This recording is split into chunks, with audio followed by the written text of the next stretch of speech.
Hello everyone and welcome back to Boater Plays Something. We are playing a highly experimental form of video game. A game with a very linear story, but where the graphical creations are limited only by the hardware of your imagination. It's called a book. We're reading Thera Awakening, the prequel novel to Stonekeep, written by Steve Jackson and David Pulver. Again, apologies to David Pulver. I should actually look at what his credits are, because I know I mentioned it at the start of the series. Anyway, we're reading Thera Awakening. Rathe and Orvig just got to the village of Adra, found that all of the inhabitants were killed, and the only person left is Kelandra, who had warned Rathe about the Samara attack at the beginning. So we are going to continue on to Chapter 4. I'm Boater. Let's read something.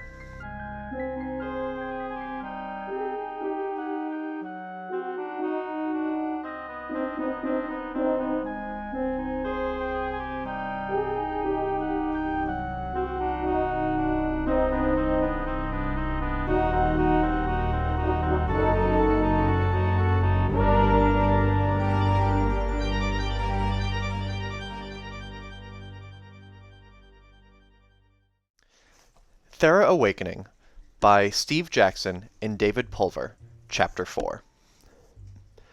The snake cradled in her arms, Kelandra surveyed the wreckage of her hut. Broken pots and other debris lay strewn about, scattered by the fight. She shook her head ruefully. I'll clean this up. Then we can share a meal, if you've a mind.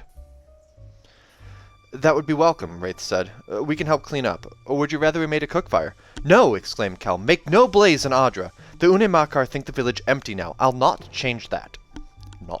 Not change that. I still don't know what I'm doing with Kel's accent, and I probably won't for the rest of the book. Fire draws 'em then, Orvig asked. Like other beasts, the Samara fear it, Kel said. But there may be throgs about. If they see a fire... Fine, said the dwarf. We'll be outside if you need us. He shooed Rathe out, then followed him. Behind the hut, Rathe confronted the dwarf. What's that about? Rathe demanded. You were rude. We should have helped her. Aye, but I had the reason. We need to talk. Let's get away from her hut. Orvig walked a few paces away. Rathe grumbled, but followed him. They seated themselves in the long shadow of a tree. For a long moment they stared westward. The sun was low in the sky. The forest was quiet, the only sounds the distant cries of night birds. Rathe found himself wondering how Tam was doing. Were they nearing Stonekeep? Or had they met the Samara? Or worse? Orvig broke into his reverie. Kelandra, he said. He glanced back at the hut. What do you really know about her anyway? Why is the village empty? The death masks. She told me what happened here, Rathe said. He stopped, uncertain how to explain Kel. It was an unusual feeling. He didn't want to hide things from Orvig, but... Go on. The whispering death wiped out the whole village. Kel was the only survivor. She'd been off in the woods when it happened, gathering herbs or something. When she came back, she said the village had been looted, but by throgs. They were controlling the monsters. He paused. It happened about a month ago. She buried her folk, made the death masks. She's been living here alone ever since. Huh, said Orvig. Throgs, eh? So that's what she meant. He tugged angrily at his beard. And you believe her? Yes, said Rathe. Rathe. No, that would be my sister. Twitch.tv/RatheWolf. Yes, said Rathe. A pile of bleached white bone. I wish I didn't believe her, but I do. That is italics and thinking to himself. Look, I know her snake, Akeshi, gave you a fright, but it doesn't mean she'll do us any harm. It was only protecting her house. You probably frightened it when you were going through her things. I don't dispute that, boy. But did you see what I found? No, I was too busy saving you, Rathe chuckled. You looked ridiculous waving that stool about.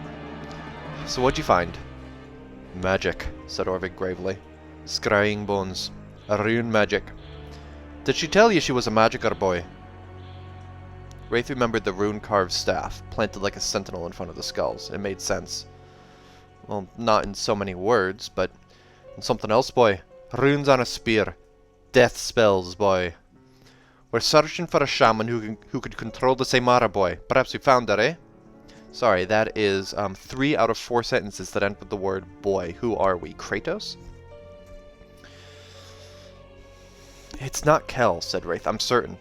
She's a pretty face to be sure, but it's not that, Rathe said heatedly. Oh, aye, Orvig said innocently. I mean, she has good reason. She's the only one left here. He went on, retelling the story of Kel's hunt. The dwarf listened silently, though his eyes narrowed as Rathe spoke of the pile of skulls. So she's stalking the Throgs, Rathe finished. The way she talked about them, I'm sure she wasn't acting. She hates them. So they'd be who the death magic is meant for. Hunting them like animals, Orvig said, and collecting trophies. He looked troubled. Vengeance can eat your soul. Orvig, she came and warned us. We'd have been wiped out if not for her, and she's all that's left of Audra, Rathe said. He shook his head. Perhaps I'd seek revenge if my folk were slain by Throgs. Perhaps, the dwarf echoed. But Throgs controlling those beasts? That bothers me. They're warlike, but this kind of massacre is not typical for them. And you saw the runes. They're not magic for a normal Throg shaman. Think, how many powerful magicers do we know? It's not Kel, Rathe insisted. She's making supper, is she? You trust her cooking, boy? Ask her then, Rathe said, suddenly tiring of his friend's suspicions. Kel had saved their lives. Why should she poison them? If you think it's her, just go ahead and ask her. I'd rather eat, Orvig said. He sniffed the air. I smell food. Think supper's on. He clapped Rathe on the shoulder. You'd better be right, boy. They ate outside the hut on a thick woven blanket that Kel had brought. It was still light out, although the sun was not long for the sky, and a cool breeze was blowing in from the east.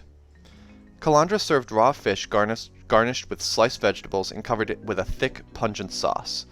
Rathe found the prospect less than appetizing, but it was a change from trail rations, and it tasted better than it smelled. Afterward, he complimented Kel on her meal. I'm used to cooking without fire, Kel explained. I catch the fish in a stream a mile from here. Sometimes Akeshi and I hunt together. Orvig's gaze strayed back to the door of the hut. Kel grinned nastily. He frightened you? I forgot, but I left him sleeping. Don't worry. He won't harm you now. I'm gonna try to do that accent. But of course, when she talks to Orvig, we'll see how it goes. So, he won't harm you now. And you, lady, said Orvig easily. You know Throg. She turned to face him, eyes hard. They say our pets slew your sister, not so? Your enemy is mine, dwarf. Not so? Odd. Rathe winced. Maybe, said Orvig. Yeah, I'm not ready to make a pile of skulls. Besides, Jeanne may live. How so? Said Kel coldly, not looking up. She speared a fresh chunk of fish with her knife. In their kill and rage, the Seymara take no prisoners. They leave only death. Blood, Orvig said. Rathe said he spoke of the rune to you. It drives him to kill, does it not? That's truth, muttered Kel through a mouthful of fish. The blood rune binds them to hate the smell of human blood, so... Oh! She met Orvig's gaze. You could be right. Aye, maybe not dwarf blood. Orvig nodded. So Rathe and I guessed. Could they have taken her? Rathe asked. It's possible, Kel admitted. They took no prisoners here, nor at Gotmeg, but I really don't know. You told Rathe you were watching Seth's caravan, Orvig said. Did you... He stopped. Kel's snake had left the hut and slipping towards them. Kel darted a glance at Orvig. She smiled slightly, then scooped the snake into her arms. Be still, Akeshi, she said. You were saying? Thank you, said Orvig. You saw no sign of Jen?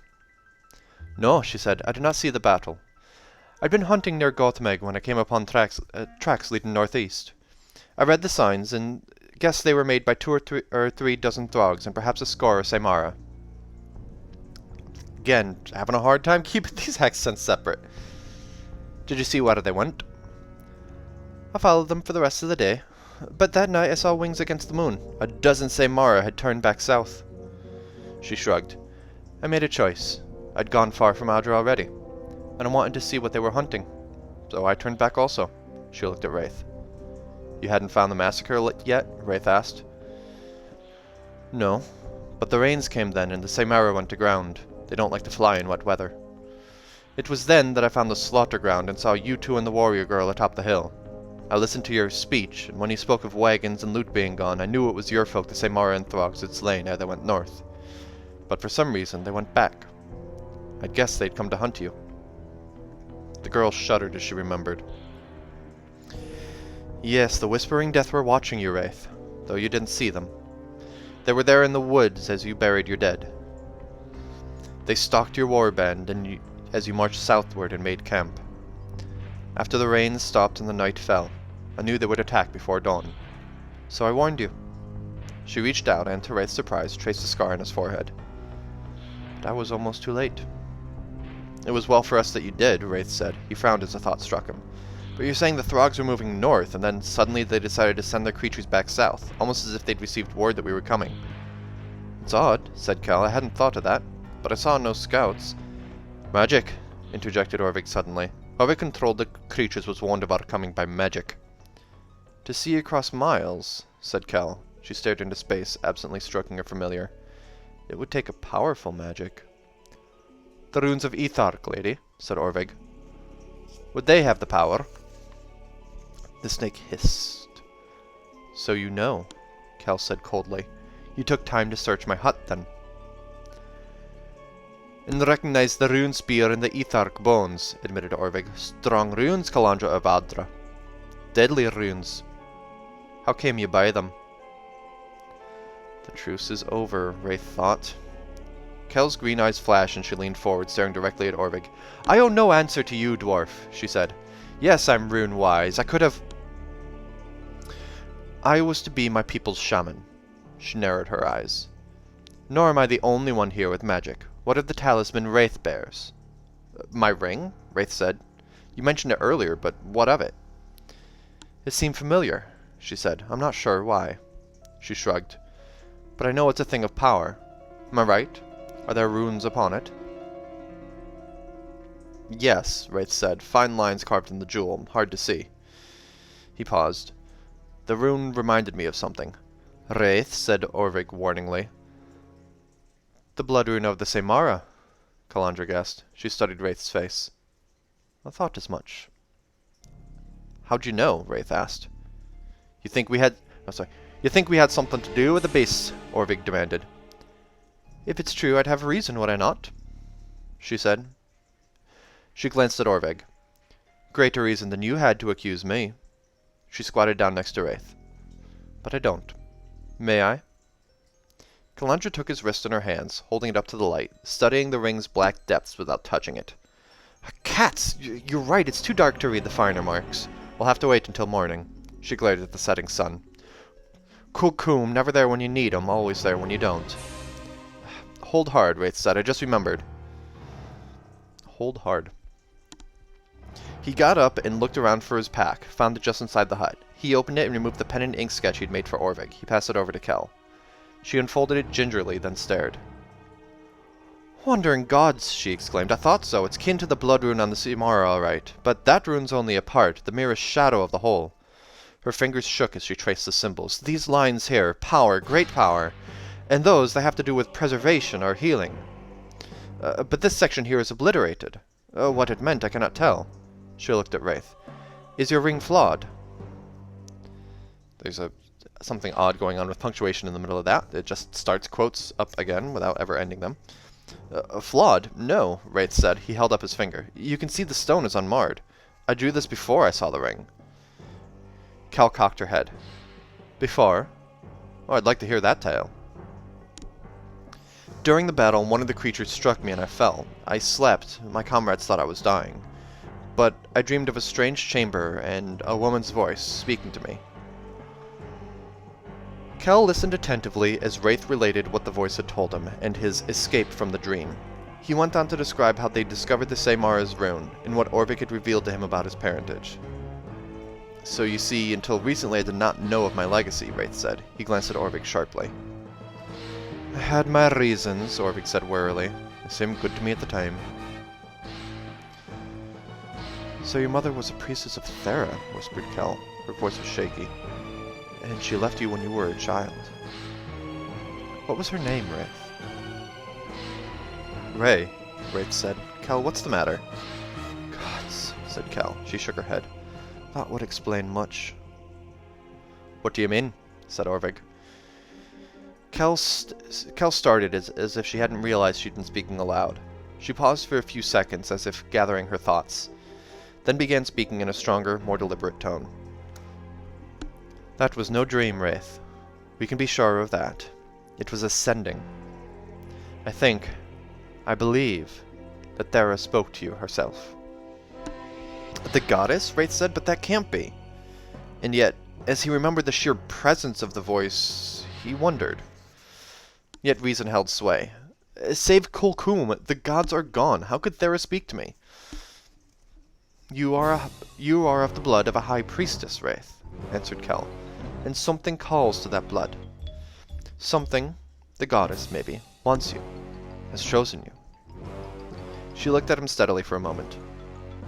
But what do you want, Rathe? To find Jen, Rathe said, and to learn who's behind the Samara. He looked grim. There are lives between us. To find Jen... just did that one. Then we share a foe. Kelandra turned to Orvig. You spoke of the Ethark runes, dwarf. Yes, I have their art. I can use them to try to discover what power lays behind the Throgs, and to seek your sister. If it works, I'll be grateful, Orvig said. But you had the runes, why didn't you seek your foes before? Haven't you tried before now? I've tried, she admitted. But this time, it should work. Why did you fail before? Said Orvig. Do you lack skill? No! She exclaimed angrily. Startled, the snake wriggled in her grip and she patted its head. Say rather that something blocked my vision. There is a... She struggled for the word. A veil I could not pierce. Their shaman, or whatever he is powerful. If there's a chance of finding Jen, we should take it, Rathe said. But why do you think it'll work now, Kel? Kel's emerald eyes met his own. Because of you, Rathe.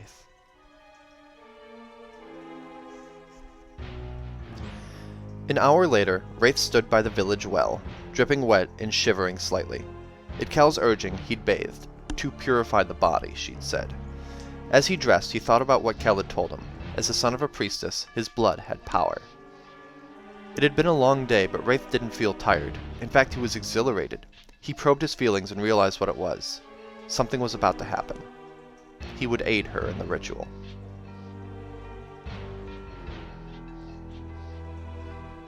Back in the hut, Kel and Orvig made their preparations, now reluctant allies. The sun's about to set, Orvig said. Better, said Kel. I'd rather not do this under Kulkum's eye anyway. The Throgs worship him as their chief god. Odd, said Orvig, since they hide from his rays. Think like a Throg, Kel said. They respect power and worship what they fear. But anyway, we'll need to make a light. She found a candle. My uncle had one of your fire makers, but the Unimakar took it. Have you flint and steel?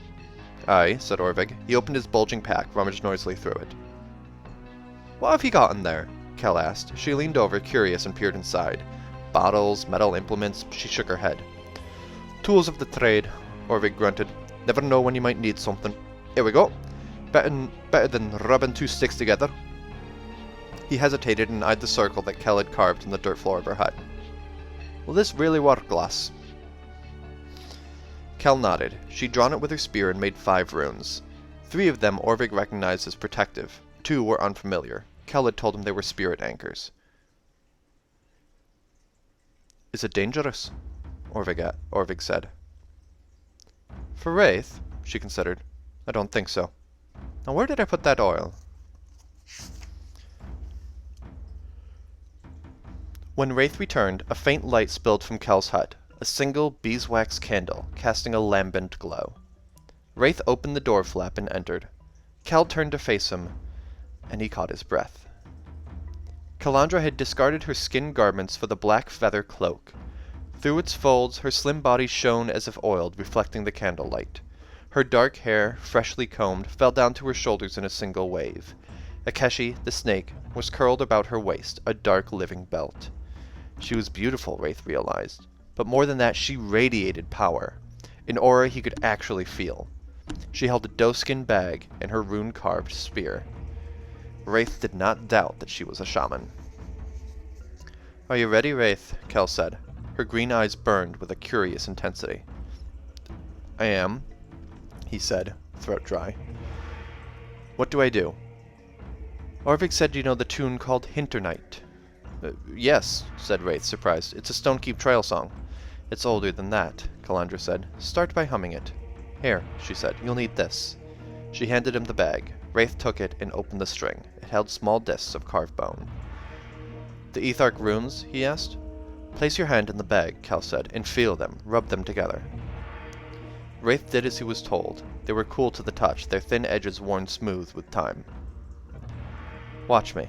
When you feel the time is right, draw the disc that feels right and cast it into the circle, and I will follow its path to what is and what was. Then I will speak, and you must listen. Say nothing, but listen carefully. I may not remember what I said. What about Orvig? I know what to do, he said gruffly. You just find Jin. With Kelandra crouched beside him, Orvig began to hum the old song, Rathe following his lead, its familiar tune carrying him along. As they hummed, Kel began a strange dance, slow and sinuous, moving with the rhythmic tune, light and shadow playing upon her body as the feather cloak swirled about her. Akeshi had slid down from her waist, the snake's pattern interweaving with hers. That is quite the snake illustration we're seeing right now. I guess we're putting it on this side now. It's quite the illustration. I would definitely say that is thicker than Orvig's wrist, as was previously stated. But you know, we'll just let it go. Also, male gaze. It's a thing. Definitely a thing. Anyway, the sing-song humming and Kel's serpentine motion were hypnotic. As she danced, Rathe felt the discs of bone sliding between his fingers, as if following the patterns she made. And suddenly Rathe realized her dance was a rune, an ever-changing symbol drawn and redrawn in the movements of her body. His fingers knew which rune it was. They acted. The bone disc fell at her feet before he realized he had tossed it. Like a puppet, Kelandra jerked, twisted, her body contorting to follow the jagged pattern of the rune. She ended frozen in a half-crouch, arms akimbo, eyes closed, and began to speak. The rune Kelandra calls me to the path, Kel said. Her voice was distant. Rathe leaned closer to her. The path of blood and dreams, but not alone. Kel's voice changed, grew older. She opened her eyes and stared right at him. I speak to you, Rune Master. A power moves you, stirs in your blood and your dreams. That which is broken must be repaired. You tread the road of gods and kings, but it is a great journey, and yours is but the first step. A finger cannot move mountains, but a single pebble can unleash the avalanche. Now something rises in your path. It has been awakened, discovered. Not by chance, no, by design. A third force, hidden by illusions, veiled in lies, amused by death. Rathe shivered. It wasn't Kel's voice. What did it mean? Gone, said Kel. It was her own voice, but somehow muted, far away. She is gone now, but my eyes have been opened and I know where to look. I see the deep places of the Shadow's Teeth. The Throg warriors are chanting to the beat of drums. I see the mad dancing of the Saimara, chained by runes of blood. I see the dungeons, dark and wet, and the lost soul trapped within. Her voice grew louder and wilder. I see the shaman in his feathered cloak, stained with the blood of eagles. His eyes are old and mad. He holds something else in his hand, cold as ice, black as night, sharp as glass. Something stolen, something broken, lost and mad. It has eyes. They open. And they see me, said Kel. They see me. Oh, they see me. Akeshi, stop him. Something's coming. I hear it buzzing. The snake hissed and uncoiled, rearing up as if to strike. Its head wove back and forth as if tracking an invisible foe. It seemed to focus on something. Then suddenly, the graceful body froze, slumped to the ground. The snake's head struck with a soft thump, sending up a little cloud of dust. No! Kel screamed. Akeshi, where are you? Rathe didn't know what to do. What was happening? Kel had said not to act, but something was wrong. What could he do? Was Kel trapped in a nightmare? Should he try to wake her? I can hear them, Kel exclaimed. She looked wildly about. Where are they? Buzzing! Buzzing! They're coming! Something was wrong. Kel, there's nothing here, Rathe said desperately.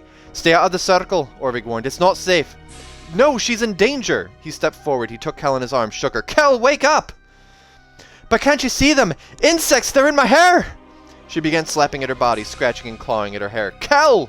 Rathe shouted. He ran his hand through her dark tresses. There was nothing there. It's just a dream! Come back! Keep back, boy, said Orvig. She's having a fit. He stepped forward, slapped her face. Snap out of it, girl!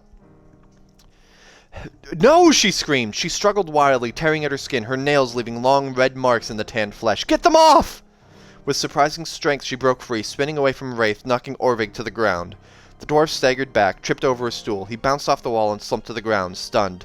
Kel didn't even notice. She staggered back. It's him! He sent them! Oh God, it's inside me! They're eating me alive! It wasn't just a fit, Rathe realized. The other shaman. The foe had torn through Kel's defenses, her veil. How could he save her? He held his sword, but there was nothing to cut.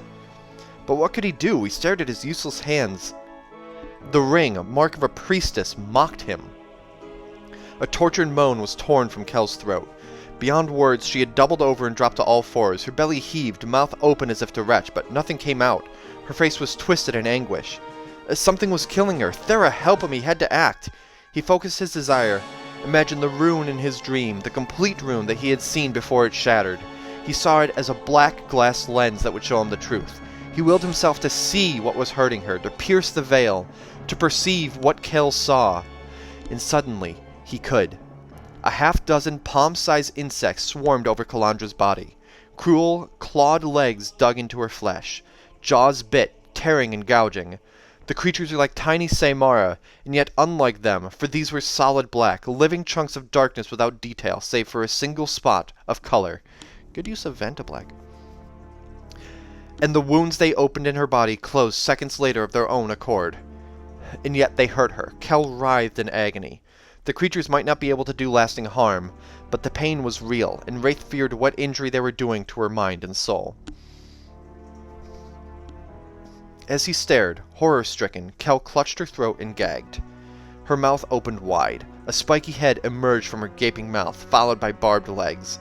It pulled its way out. Like the others, it had a blood-red rune glowing on its belly. The blood rune, the same as on the Saimara. Kel called it a shadow, a perversion, but on his fingers was the real rune. What if light met darkness? Rathe made a fist, touched his ring finger to the creature in her mouth, and it melted into black smoke. The other creatures drew back, halted their attacks. Black antennae swiveled. Invisible eyes stared at Rathe. Wings spread, a challenge, or preparation to attack. But Rathe held up the ring, focused on it. His first success had given him confidence. You are nothing, he told them. He forced a smile. Shadows without substance, reflections in a broken mirror. He shook his head. Less than nothing. Be gone! And the creatures melted into darkness. That last sentence in italics, I kind of like that. The book does use italics effectively occasionally. The battle was over. In the corner, Orvig groaned, rubbing his bruised head. The snake, Akeshi, lay still and lifeless. Rathe knelt in the dirt circle, holding Kelandra cradled in his arms. He called her name over and over. Suddenly, her eyes flew open. Akeshi, she said, he's dead. I know, Rathe said, remembering the snake's actions. He tried to save you. Her shoulders shook. Rathe realized she was crying. He hugged her, holding her tightly until the sobs subsided. She turned to face him, wiped away a tear, eyes red. I don't, it's just... after Audra... She paused. When everyone else was gone, he was the only one. You're not alone now, Rathe said. Gently, he stroked her hair. Not anymore. Yes, Kel agreed. One arm went around him. Rathe felt her body relax. In a moment, she was asleep. Thank you again for watching this episode. I hope that you enjoyed it. Leave a comment, a like, subscribe if you want to see more. I will be finishing this book and then actually playing Stonekeep afterward. So Be sure to subscribe to see all of those. You can also watch live at twitch.tv/boaterbug. Follow me on social media at Facebook, Twitter, and Instagram.com/boaterbug, and support at Patreon and Ko-Fi.com/boaterbug. Thank you all so much for watching. Have a good one, and I will see you next time as we move on to Chapter 5 of Thera Awakening. Bye, everybody!